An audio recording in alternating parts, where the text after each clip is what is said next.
ऐसे थे हमारे राजा।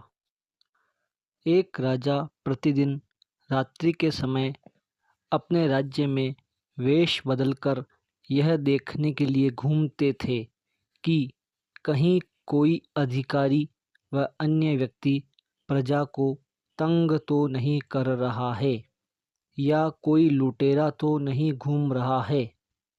इससे राजा को अपने लोगों के सुख दुख का भी पता चल जाता था।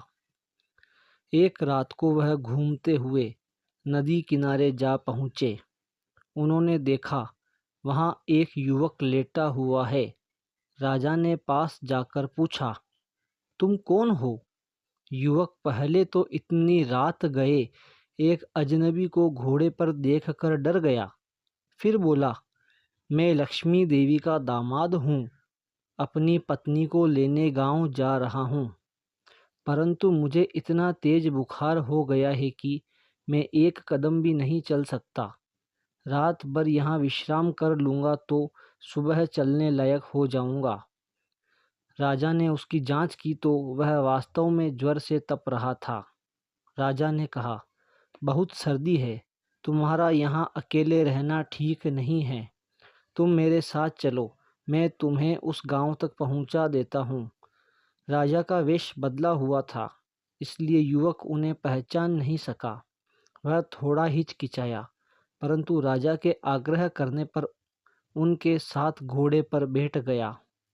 रास्ते में बातचीत करके राजा ने यह मालूम कर लिया कि वह राजमहल में काम करने वाली लक्ष्मी देवी का दामाद है। राजा उसे लेकर लक्ष्मी देवी के घर पहुँचे। राजा ने दरवाज़ा खटखटाकर लक्ष्मी को आवाज़ दी। द्वार खोलते ही लक्ष्मी देवी ने जो दृश्य देखा, उससे वह अपनी आंखों पर विश्वास नहीं कर सकी। वह तुरंत राजा के चरणों में गिर पड़ी और क्षमा मांगने लगी। राजा ने कहा, देखो लक्ष्मी, स्मरण रहे कि मैं राजा बाद में हूँ, उससे पहले मैं एक मानव हूँ और मानवता मेरा धर्म है। राजा के नाते भी प्रजा के दुख दर्द को देखना मेरा धर्म है। ऐसी मानवता जिनमें कूट कूट कर भरी थी, वह थे जम्मू कश्मीर के महाराजा प्रताप सिंह।